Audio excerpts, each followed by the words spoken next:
Meu celular não parava de vibrar em cima da mesa de reunião enquanto eu apresentava para a diretoria. Depois de 3 anos me matando nessa empresa, finalmente ia conseguir a promoção para liderar o escritório de Berlim. Tinha ensaiado essa apresentação umas 100 vezes, decorado cada slide, cada número, cada projeção. Meu chefe balançava a cabeça aprovando. O CFO estava até sorrindo, o que nunca acontecia. E eu podia sentir que dessa vez era meu momento. Foi quando minha mãe invadiu a sala de conferências, lágrimas escorrendo pelo rosto, a voz já no volume máximo antes mesmo de me localizar entre os executivos. Sofia, sua irmã está morrendo e você aqui, brincando de executiva? A sala inteira congelou. 12 diretores viraram para me encarar como se eu tivesse pessoalmente convidado. Aquele caos para a reunião, minha apresentação cuidadosamente ensaiada sobre projeções trimestrais de repente pareceu sem sentido, enquanto minha mãe estava ali parada, tremendo, apontando para mim como se eu fosse algum tipo de monstro sem coração. Ela não pisava naquele prédio desde que se aposentou como secretária há 5 anos, mas de alguma forma passou pela segurança. Provavelmente porque estava chorando tanto que os guardas ficaram com pena. Tentei levantar, guiá-la para fora discretamente, mas ela já estava em modo performance total. Você precisa doar sua medula para a Luísa. Ela é sua irmã. Família vem em primeiro lugar.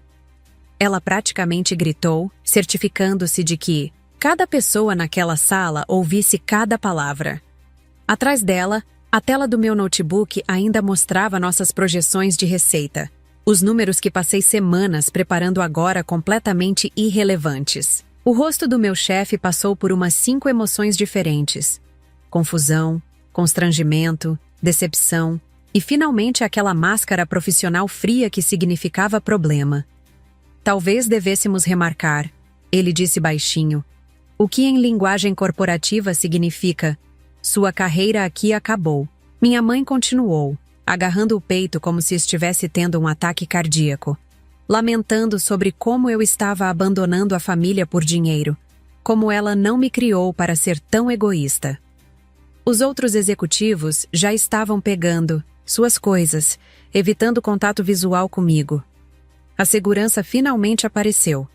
2 caras que eu conhecia da portaria e que pareciam extremamente desconfortáveis enquanto se aproximavam da minha mãe aos prantos. Antes que pudessem escoltá-la para fora, ela agarrou meus ombros, as unhas cravando através do meu blazer, e disse alto o suficiente para todos ouvirem. Não acredito que criei uma filha tão sem coração. A Luísa pode morrer enquanto você fica correndo atrás de promoções. Então ela deixou que a levassem embora, ainda chorando, ainda garantindo que todos no corredor pudessem ouvir sua dor. Minha chefe nem olhou para mim quando disse que conversaríamos mais tarde, e eu sabia exatamente o que isso significava. Tentei voltar para minha apresentação, mas o clima na sala estava morto.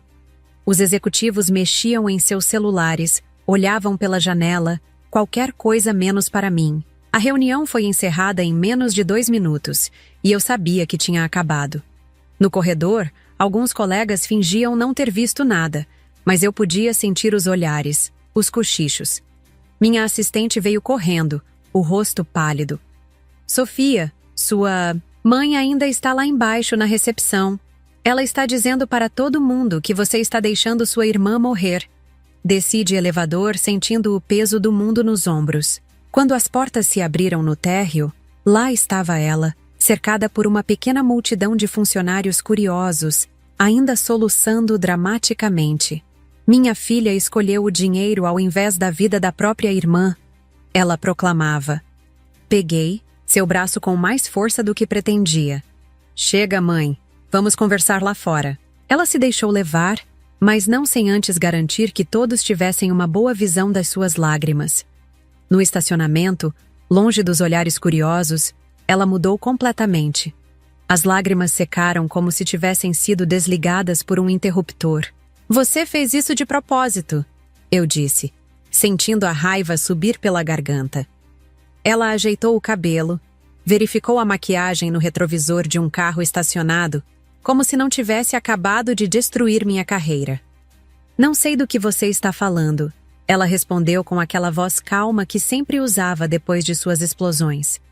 A Luísa está no hospital há 3 semanas e você age como se nada estivesse acontecendo. Eu queria gritar, mas me contive. Você sabia que hoje era minha apresentação. Eu te contei no domingo passado durante o almoço. Você até perguntou que horas seria. Ela deu de ombros, aquele gesto irritante que significava que não ia admitir nada. Minha filha está morrendo, e você está preocupada com uma viagem. Para a Alemanha? Suas prioridades estão todas erradas, Sofia. A maneira como ela disse "minha filha" me atingiu como um soco. Como se eu não fosse filha dela também. Como se meu sucesso profissional fosse uma traição pessoal. Vou perder meu emprego por sua causa, eu disse, as palavras saindo entre dentes. Você acabou de me humilhar na frente de toda a diretoria. Ela revirou os olhos. Sempre tão dramática. Se eles não entendem que família vem primeiro, então esse não é um lugar onde você deveria trabalhar mesmo. Peguei minhas chaves, as mãos tremendo de raiva. A Luísa precisa de um transplante de medula. Você é a única compatível. Da família. É simples assim. Mas não era simples. Nada nunca foi simples com minha mãe. Vou para o hospital agora. Você vem ou não? Ela já estava caminhando em direção ao próprio carro, dando como certo que eu a seguiria. Como sempre. Mas algo estava diferente hoje. Talvez fosse a humilhação pública. Talvez fosse o jeito casual com que ela destruiu 3 anos de trabalho. Duro, mas eu sabia que não podia mais continuar nesse padrão. Entrei no meu carro e dirigi para casa, não para o hospital. Meu celular começou a tocar imediatamente. Primeiro ela, depois meu pai, depois números que não reconheci. Desliguei o aparelho. Em casa, liguei o celular de novo e as mensagens começaram a chegar como uma avalanche. 23 ligações perdidas, 42 mensagens de WhatsApp. Meu pai. Sua mãe me contou o que aconteceu. Venha para o hospital agora. Meu irmão Daniel. Que diabos você está fazendo? A Luísa está chorando. Números desconhecidos que descobri serem de tias e primos. Como você pode ser tão egoísta? Mas foi uma mensagem em particular que me fez parar. Era da minha chefe. Sofia, precisamos conversar. A situação de hoje foi preocupante. Me ligue quando puder. Eu sabia o que isso significava. Em termos corporativos educados, eu estava sendo demitida.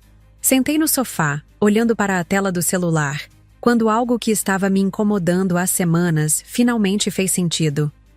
Por que eu era a única compatível? Em uma família de 5 pessoas, as chances de apenas uma ser compatível eram pequenas. E por que minha mãe estava tão certa disso antes mesmo de todos fazermos o teste? Fui até meu escritório em casa e abri a gaveta trancada onde guardava documentos importantes. Lá estava o envelope que eu tinha escondido há 3 semanas. O resultado do teste de DNA que fiz com a Luísa. Não foi algo planejado. Começou como uma curiosidade mórbida quando ela ficou doente e todos fizemos o teste de compatibilidade. Algo não batia. Crescendo, sempre me senti diferente. Não era só aparência física, embora eu fosse a única morena em uma família de loiros. Era algo mais profundo. A maneira como minha mãe sempre pareceu favorecer a Luísa. Como meu pai evitava olhar nos meus olhos em certas conversações familiares. Quando fiz o teste de medula e descobri que era a única compatível, algo soou falso. Como se eles soubessem algo que eu não sabia. Então mandei fazer um teste de DNA secretamente. Usei fios de cabelo da escova dela. Foi fácil. O resultado chegou anteontem, mas eu ainda não tinha tido coragem de abrir. Agora, depois do show de hoje, parecia o momento certo. Rasguei o envelope com as mãos tremendo. Li o resultado 3 vezes antes de realmente processar o que estava escrito. Probabilidade de parentesco, 0%. 0. Nem primas distantes éramos. A Luísa não era minha irmã. Senti o chão sumir debaixo dos meus pés. Tudo fazia sentido. Agora, o tratamento diferenciado, os olhares estranhos, os sussurros que paravam quando eu entrava no cômodo. Mas o que mais me atingiu foi outro documento no envelope, o teste de compatibilidade real do hospital. Eu não era compatível com a Luísa. Nunca fui. Eles mentiram sobre isso também. Meu celular tocou novamente. Era minha mãe. Onde você está? A Luísa precisa falar com você. Ela acha que você está brava com ela. A voz dela estava controlada agora, manipuladora como sempre. Estou indo para aí, eu disse. Minha própria voz soando estranha para mim mesma. Ótimo. Traga seus documentos do hospital. Precisamos agilizar o processo de doação. Desliguei sem responder. Peguei os 2 envelopes, o teste de DNA e o de compatibilidade real, e coloquei na bolsa. A viagem até a casa dos meus pais pareceu durar uma eternidade e 1 segundo ao mesmo tempo. Eles não estavam no hospital como imaginei. Provavelmente minha mãe inventou isso para me pressionar. Quando estacionei em frente à casa onde cresci, vi pela janela que estavam todos na sala. Meus pais, Luísa deitada no sofá com uma manta e Daniel no canto com cara de poucos amigos. Era uma cena familiar, exceto que agora eu sabia que era tudo mentira. Entrei sem bater. Minha mãe levantou imediatamente, o rosto uma máscara de alívio fingido. Finalmente! Estávamos preocupados. Meu pai não disse nada. Apenas me observou com aquele olhar culpado que agora fazia todo sentido. Luísa tentou sorrir, mas estava claramente exausta. Sofia, me desculpa se a mamãe foi muito dura hoje. Ela só está preocupada comigo. Daniel bufou do canto. Preocupada é pouco. Culpada é pouco. Ela praticamente teve um ataque no seu trabalho. Coloquei a bolsa na mesa de centro, fazendo questão de que todos vissem os envelopes dentro. Precisamos conversar, eu disse. Todos nós. Sobre verdades e mentiras. Do que você está falando? Minha mãe tentou manter a voz calma, mas eu podia ver o pânico começando a se formar nos seus olhos. Tirei o primeiro envelope da bolsa. O teste de compatibilidade do hospital. Vocês disseram que eu era a única compatível para doar medula para a Luísa, mas isso é mentira. Meu pai se inclinou para a frente, as mãos entrelaçadas. Sofia, não entendo onde quer chegar. Mostrei o papel. Entende sim. Vocês todos entendem. Eu não sou compatível. O teste real mostra isso claramente. Vocês falsificaram o resultado ou mentiram sobre ele. Luísa tentou se sentar confusa. O que está acontecendo? Mãe? Minha mãe ignorou ela, focando em mim. Você está delirando. O estresse do trabalho afetou seu julgamento. Mas suas mãos tremiam. Então vamos esclarecer tudo de uma vez. Tirei o segundo envelope, o teste de DNA. O silêncio na sala foi imediato e pesado. Meu pai ficou branco como papel. Minha mãe deu um passo para trás como se eu tivesse puxado uma arma. O que é isso? Daniel perguntou se aproximando. A verdade. Eu respondi, abrindo o envelope. Eu fiz um teste de DNA com a Luísa há 3 semanas. Querem saber o resultado? Minha mãe tentou pegar o papel das minhas mãos, mas eu desviei. Não! Você não tem direito! Ela gritou, toda a compostura finalmente desaparecendo. Direito? Eu ri, mas não havia humor algum. Vocês passaram minha vida inteira mentindo e eu não tenho direito? Luísa estava chorando agora. Não de manipulação como minha mãe, mas de genuíno medo e confusão. Por favor, alguém me explica o que está acontecendo. Olhei diretamente para ela. Você não é minha irmã, Luísa. Não somos parentes. 0% de compatibilidade genética. O rosto da Luísa perdeu toda a cor que ainda tinha. O quê? Não.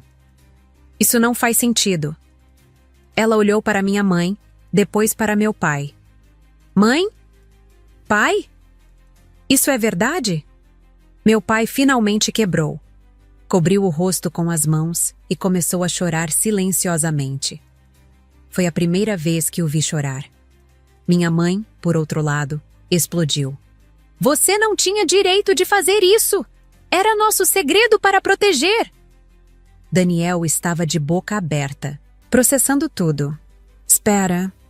Se a Luísa não é irmã da Sofia, de quem ela é filha? Foi quando meu pai falou, a voz embargada. Minha, ela é minha filha, com outra mulher. O mundo pareceu parar de girar. Minha mãe se virou para ele com ódio nos olhos. Você prometeu que nunca contaríamos. E de quem eu sou? Filha, então? Perguntei, embora parte de mim já suspeitasse da resposta. Minha mãe me encarou com algo entre raiva e desespero. Sua? Você é minha filha, mas não dele. Ela apontou para meu pai. Engravidei de você antes de nos casarmos. De outro homem. Quando descobri a traição dele, fizemos um acordo. Eu criaria a filha dele. Ele criaria a minha. Ninguém nunca saberia. Daniel começou a rir, um som histérico e quebrado. Então só eu sou filho dos dois? Só eu sou real nessa família? A verdade era ainda pior do que eu imaginava. Não éramos uma família. Éramos uma coleção de mentiras ambulantes, fingindo conexões que nunca existiram. Luísa vomitou na manta, o choque físico se manifestando. Minha mãe correu para ajudá-la, sempre a mãe perfeita para a filha que não era dela. Vocês destruíram nossas vidas por causa de ego? Daniel estava gritando agora. Passamos a vida inteira achando que éramos irmãos. Meu pai tentou se aproximar dele, mas Daniel o empurrou. Não me toca! Você não é melhor que ela! Apontou para nossa mãe. Vocês dois são uns lixos! Luísa estava soluçando no sofá, abraçada, a minha mãe que alisava seu cabelo. A cena era quase tocante se não fosse toda construída em mentiras. Quando minha mãe biológica morreu no parto, Luísa sussurrou. Você me adotou? Foi isso? Minha mãe assentiu. Eu te amei desde o primeiro momento. Você sempre foi minha filha no coração. E eu? Perguntei. Fui só o preço que você pagou para manter as aparências? Ela me encarou com frieza. Você nunca facilitou as coisas, sempre questionando, sempre diferente. A Luísa sempre foi mais fácil de amar. As palavras cortaram mais profundo do que qualquer faca poderia. Ali estava, a confirmação de tudo que eu sempre senti, mas nunca tive coragem de admitir. E meu pai biológico? Perguntei. Morto, ela disse simplesmente. Acidente de carro 2 meses depois que você nasceu. Ele nunca soube de você. Olhei para o homem que chamei de pai a vida toda. E você simplesmente aceitou isso? Criar a filha de outro? Ele não conseguia me olhar nos olhos. Parecia justo. Eu tinha traído primeiro, quando sua mãe descobriu sobre a Luísa. Vocês são doentes, Daniel interrompeu. Completamente doentes. E agora querem que a Sofia doe medula para salvar toda essa mentira? Foi quando percebi a verdade final. É por isso que inventaram que eu era compatível. Não era sobre salvar a Luísa. Era sobre me manter presa a vocês. Me fazer sentir culpada o suficiente para nunca questionar. Minha mãe se levantou abruptamente, o rosto vermelho de raiva. Não seja ridícula. A Luísa está doente de verdade. Ela precisa de um transplante de verdade. Eu não duvido que ela esteja doente, respondi calmamente. Mas vocês mentiram. Sobre eu ser compatível. Por quê? Para me chantagear emocionalmente? Para me impedir de aceitar o emprego em Berlim? O silêncio que se seguiu foi resposta suficiente. Luísa levantou a cabeça, ainda pálida, mas com uma nova determinação nos olhos. É verdade? Vocês mentiram sobre ela ser compatível? Meu pai assentiu miseravelmente. Achamos que, se ela se sentisse responsável, ela não iria embora. Queríamos manter a família unida. Que família? Daniel riu amargamente. Isso aqui nunca foi uma família. É um circo de horrores.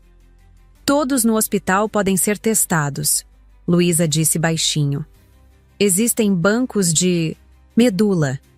Eu não preciso especificamente da Sofia.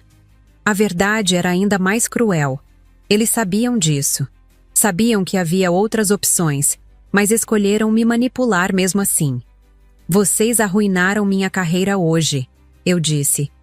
Provavelmente, perdi meu emprego, tudo por uma mentira. Tudo para manter você aqui, minha mãe admitiu finalmente.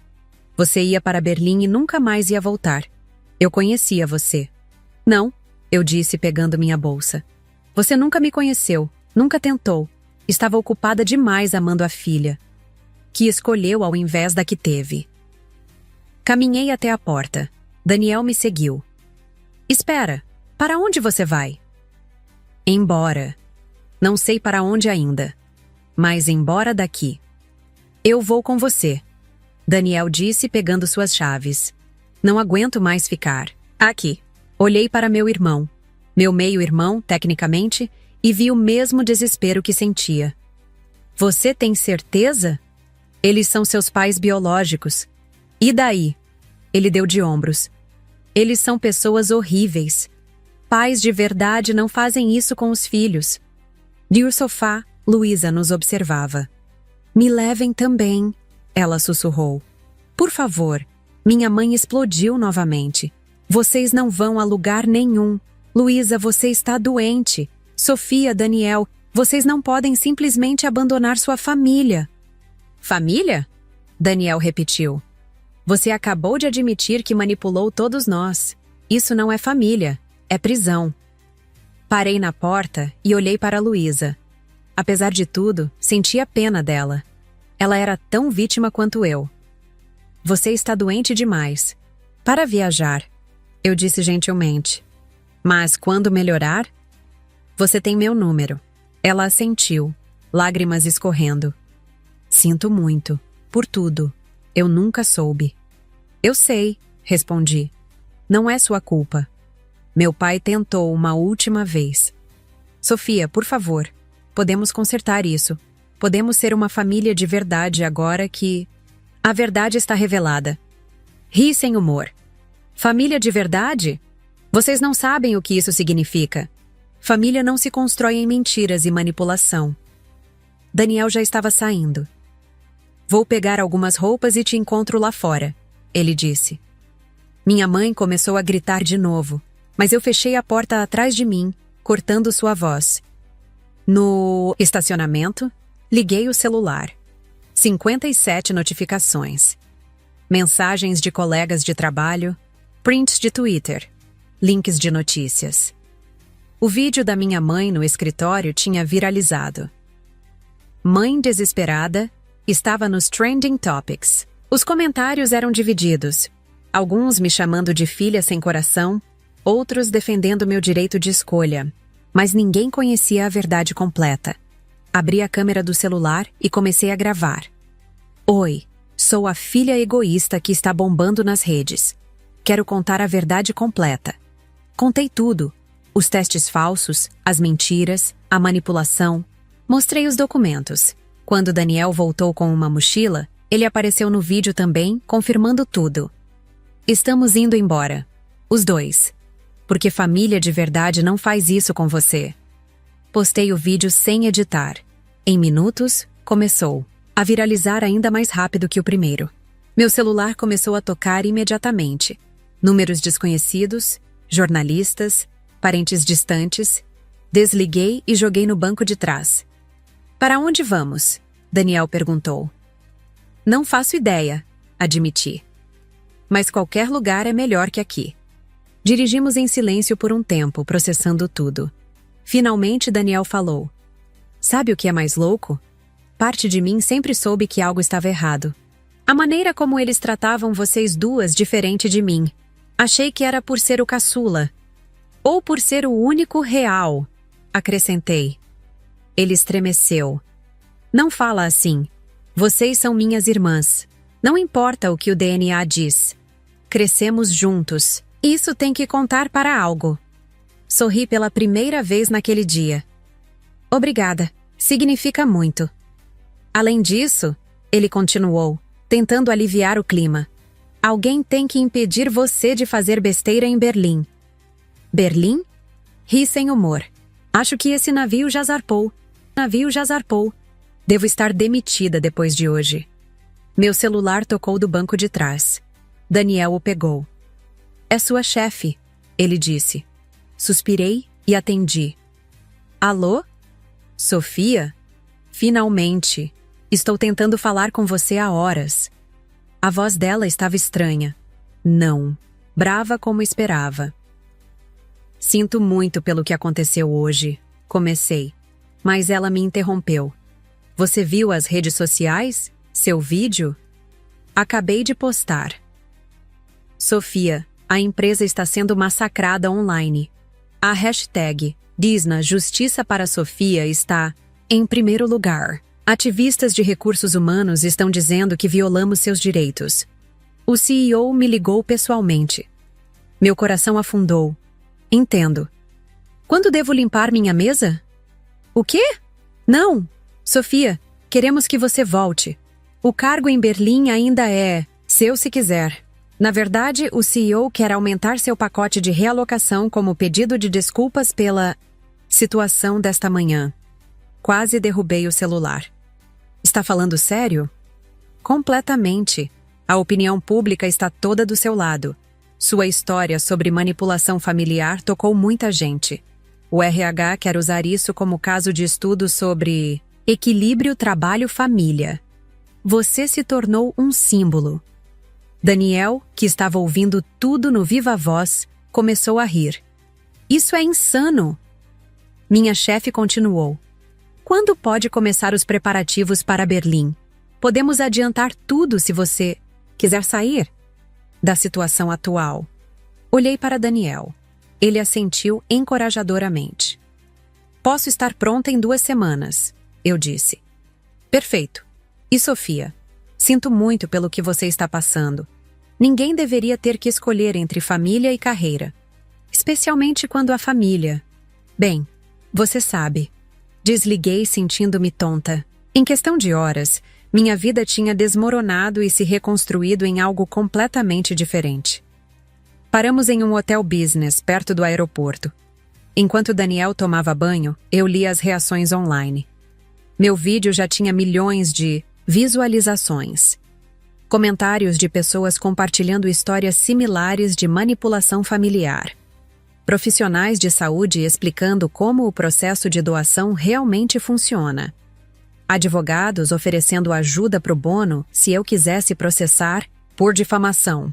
Mas o que mais me surpreendeu foram as mensagens privadas. Dezenas de pessoas que conheciam meus pais, ex-colegas, vizinhos antigos, até uma prima distante, confirmando que sempre suspeitaram que algo estava errado. Sua mãe sempre foi obcecada com aparências, escreveu uma ex-amiga dela. Lembro. Quando vocês eram crianças, ela apresentava a Luísa para todo mundo primeiro, como se fosse um troféu. Outra mensagem me gelou. Trabalhei no hospital onde sua mãe fez o pré-natal. Havia rumores sobre a situação. Peculiar da família. Sempre me perguntei como vocês estavam. Daniel saiu do banheiro secando o cabelo. A Luísa mandou mensagem, ele disse, me mostrando o celular. Ela quer saber se pode nos visitar quando estivermos estabelecidos em algum lugar. Está pensando em fazer terapia, tentar entender tudo isso. O que você acha? Perguntei. Ele deu de ombros. Ela é vítima também. Não escolheu nascer no meio disso. Concordei. Apesar de tudo, não conseguia odiar Luísa. Ela foi tão manipulada quanto nós. Tem mais uma coisa, Daniel disse hesitante. O hospital ligou. Eles encontraram um doador compatível para ela. Alguém do banco de medula. A cirurgia está marcada para a semana que vem. Senti um peso sair dos meus ombros. Então ela vai ficar bem. Parece que sim, o que torna a mentira deles ainda pior.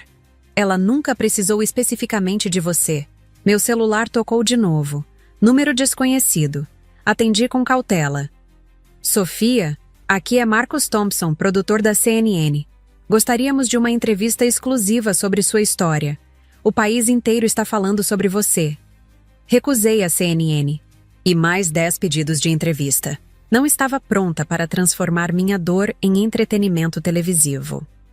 Em vez disso, Daniel e eu passamos a noite planejando. Ele tinha economias suficientes para se sustentar por alguns meses e decidiu que tentaria uma transferência universitária para Berlim. Sempre quis estudar na Europa, ele disse. Agora tenho um motivo real. Por volta da meia-noite, houve uma batida na porta do hotel. Congelamos. Daniel espiou pelo olho mágico. É a Luísa. Ele sussurrou surpreso. Abri a porta. Ela estava apoiada em uma muleta, pálida, mas determinada. Atrás dela, uma enfermeira particular esperava no corredor. Como você nos achou? Perguntei. Rastreei o cartão de crédito do Daniel. Ela disse simplesmente: precisava ver vocês antes que sumissem de vez. Deixamos ela entrar. Sentou pesadamente na cama, claramente exausta pelo esforço. Eu confrontei eles depois que vocês saíram. Ela começou. Exigi a verdade toda. Sobre minha mãe biológica, sobre como ela morreu, sobre por que eles esconderam tudo. Esperamos em silêncio. Minha mãe não morreu no parto. Ela está viva, mora em Portugal. Eles pagaram para ela desaparecer quando descobriram a gravidez. Daniel e eu nos entreolhamos chocados. Ela tentou me contatar várias vezes ao longo dos anos. Eles interceptaram tudo. Tenho uma caixa inteira de cartas que nunca recebi. Lágrimas escorriam pelo seu rosto. Vou para Portugal depois da cirurgia. Preciso conhecê-la. Preciso saber quem eu realmente sou. Segurei sua mão. Você é corajosa por fazer isso. Aprendi com vocês, ela disse. Vocês tiveram coragem de expor a verdade. Agora é minha vez. A enfermeira lembrou Luísa que precisava voltar ao hospital. Antes de sair, ela nos abraçou. Sei que não somos irmãs de sangue, ela disse. Mas vocês são a única família verdadeira que já tive. Os únicos que nunca mentiram para mim. Depois que ela foi embora, Daniel e eu ficamos em silêncio. O peso de tudo começando a afundar. Nossa família não era apenas disfuncional, era uma fraude completa. Pela manhã, mais revelações vieram. Um advogado entrou em contato oferecendo representar gratuitamente se quiséssemos processar por fraude emocional e danos. Aparentemente, forjar documentos médicos era crime grave. Vocês poderiam ganhar uma indenização significativa, ele explicou. Mas mais importante, isso poderia prevenir que eles façam isso com outros. Daniel estava inclinado a aceitar, mas eu hesitava. Apesar de tudo, processar parecia final demais. Não preciso do dinheiro deles, eu disse. Só quero minha liberdade. O advogado assentiu compreensivamente. Pense sobre isso. A oferta continua de pé. Passei o dia organizando a mudança para Berlim. A empresa estava sendo incrivelmente apoiadora. Ofereceram pagar hotel até eu encontrar apartamento. Cobrir custos de mudança. Até terapia se eu precisasse. Daniel pesquisava universidades, animado com a possibilidade de recomeçar. Era estranho como a destruição da nossa família falsa tinha nos aproximado como irmãos verdadeiros. Por volta das 3 da tarde, meu pai biológico, ou melhor, o homem que pensei ser meu pai, mandou mensagem. Sinto muito por tudo. Você merecia a verdade. Se significa algo, sempre te amei como filha, mesmo sabendo que não era meu sangue. Não respondi. Não sabia se algum dia conseguiria. A história continuava se espalhando. Psicólogos especializados em dinâmicas familiares tóxicas começaram a usar nosso caso como exemplo. Um termo novo surgiu nas redes. Família Frankenstein. Famílias construídas em mentiras para manter aparências. Comecei a receber mensagens de pessoas descobrindo segredos similares em suas próprias famílias. Era assustador quantas pessoas viviam em elaboradas mentiras familiares. Uma mulher descobriu aos 40 que seus pais tinham comprado ela de uma adolescente grávida. Um homem aprendeu que seus 3 irmãos eram todos de pais diferentes. Todos casos extraconjugais que os pais decidiram absorver na família. As histórias eram infinitas e dolorosas. Daniel criou um grupo de apoio online. Em 48 horas, tinha 1000 membros. Pessoas compartilhando histórias, oferecendo suporte, recomendando terapeutas especializados em trauma familiar. Uma semana depois, estávamos no aeroporto. Daniel tinha conseguido transferência para a Universidade Humboldt. Íamos dividir apartamento no começo. Luísa mandou mensagem do hospital. A cirurgia tinha sido um sucesso. Em 2 semanas, estaria liberada para viajar a Portugal.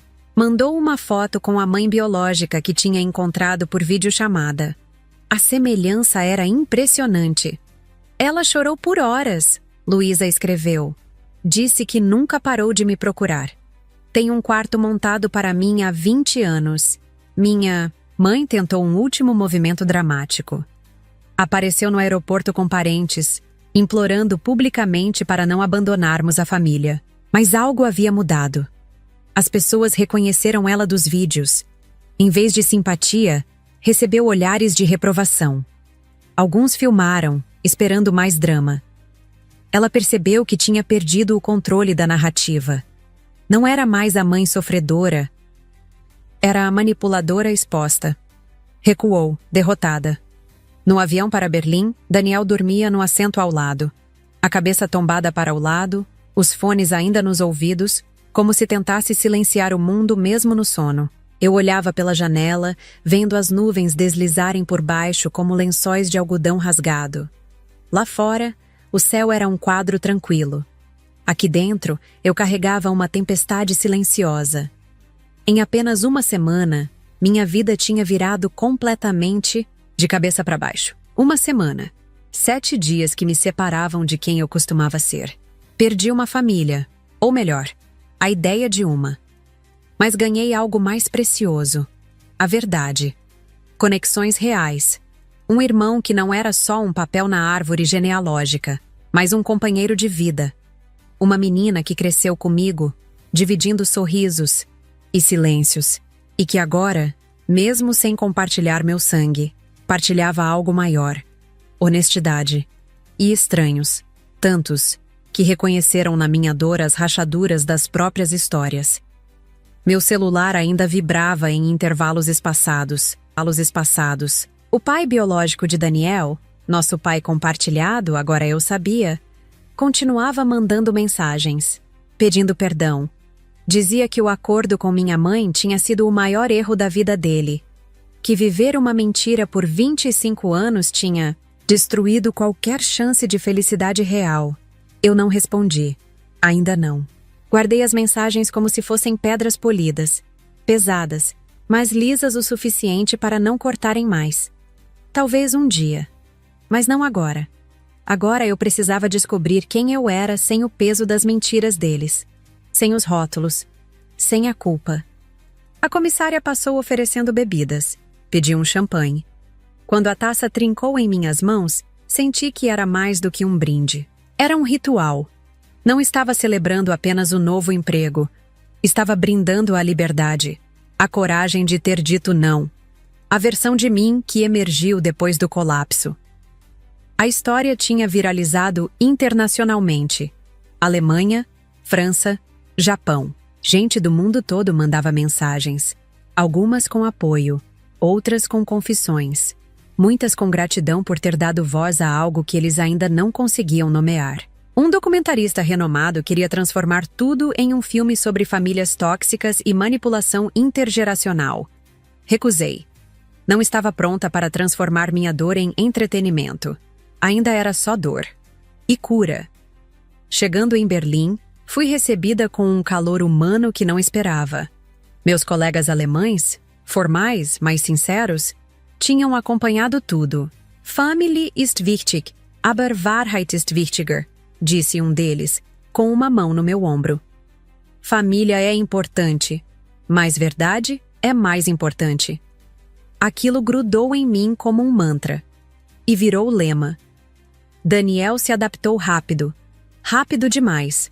Até. Em 1 semana já tinha amigos. Em 2, um grupo de estudos. Em 3, se candidatou para o clube de debates em alemão. É libertador, ele me disse uma noite, deitado no sofá do nosso novo apartamento. Ninguém aqui me conhece, como o filho do meio. Sou só Daniel. Sorri orgulhosa. Ele merecia isso. Merecia se descobrir longe das distorções que o criaram. 2 meses depois, Luísa nos visitou. e parecia outra.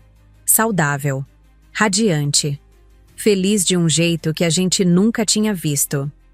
Ela nos mostrou fotos, vídeos, relatos da mãe biológica. Uma mulher de olhos profundos e braços abertos, que tinha esperado por 2 décadas por uma filha que acreditava ter perdido para sempre. Eles nunca desistiram de mim, ela disse maravilhada. Mesmo quando as pessoas que me criaram disseram que eu estava morta. Ela segurou minha mão. Vocês foram o primeiro passo da minha libertação. Vocês mostraram que a verdade, mesmo quando machuca, salva. Olhei para Daniel e soube, ali, naquele instante, que mesmo entre os escombros, a gente tinha construído algo novo, algo nosso. Uma nova definição de família, feita de escolhas, não de imposições. E pela primeira vez em muito tempo, eu senti paz. 6 meses depois, recebi uma carta, escrita à mão, sem remetente. Mas eu reconheci a letra no mesmo instante. A curvatura das letras, o jeito orgulhoso com que ela escrevia o S, era dela, da mulher que me criou. Não de uma mãe, exatamente, mas da arquiteta do teatro onde fui forçada a atuar por tantos anos. Segurei o envelope por longos minutos antes de abrir. Parte de mim queria rasgar e jogar fora. Mas a curiosidade, ou talvez o desejo por um fechamento, falou mais alto. Sofia, começava. Sei que não mereço seu perdão. Provavelmente nem deveria estar escrevendo, mas preciso que saiba. Fui consumida pelo medo de perder vocês. E acabei garantindo exatamente isso. A mentira começou pequena. Uma omissão aqui, um silêncio ali, e quando percebi, já havia engolido tudo. Você tem razão. Eu escolhi a Luísa porque ela representava o perdão que dei ao seu. Ao homem que considero seu pai. Você sempre me lembrou do seu pai biológico, questionadora, independente e impossível de controlar. Eu ressenti isso. Eu ressenti você. E isso é imperdoável. Respirei fundo. Não peço que volte. Só peço que saiba. O amor, distorcido como era, existiu. Ainda existe. Sempre existirá.